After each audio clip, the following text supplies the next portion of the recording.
இங்க என்ன இன்வெஸ்ட்மெண்ட் இருக்கு? இங்க என்ன இன்வெஸ்ட்மெண்ட் பண்ண போறீங்க சொல்லுங்க. இங்க இன்வெஸ்ட்மெண்ட் அப்படின்றது என்ன தெரியுமா?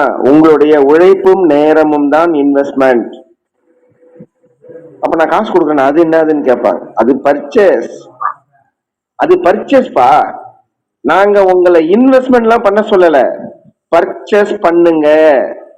ஒரு முறை பர்ச்சேஸ் பண்ணி பாருங்க, யூஸ் பண்ணி பாருங்க, நல்லா இருக்கா இல்லையான்னு செக் பண்ணி பாருங்க, எத்தனை நாள்ல டெலிவரி வருதுன்னு வெயிட் பண்ணி பாருங்க. எல்லாம் கரெக்டா இருந்துச்சு அப்படின்னா, உங்க மனசுல திருப்தி ஏற்பட்டால் இந்த கம்பெனியை பத்தியும் இந்த கம்பெனில இருக்கக்கூடிய பொருட்களை பத்தியும் இத வருமானத்தை பத்தியும் உங்க மனசுல நீங்க உண்மையா என்ன ஃபீல் பண்ணீங்களோ அதை உங்களுக்கு தெரிஞ்ச 4 பேர் சொல்லுங்க. இதுதான் கான்செப்ட். வாங்கி பாருங்க, யூஸ் பண்ணி பாருங்க, ஃபீல் பண்ணி பாருங்க, தெரிஞ்சவங்களுக்கு ஷேர் பண்ணி பாருங்க. ஷேர் பண்ணி பாருங்க. நாங்கெல்லாம் ஷேர் பண்ணி பார்த்தோம், நல்லா இருக்கு, அவ்வளோ கஸ்டமர்ஸ் வந்திருக்காங்க, இவ்வளோ வருமானம் வருது, நிறைய வருமானம், வாரம் வருமானம். இப்ப மாசத்துக்கு ஒரு முறை ரீபர்ச்சேஸ் இன்கம்.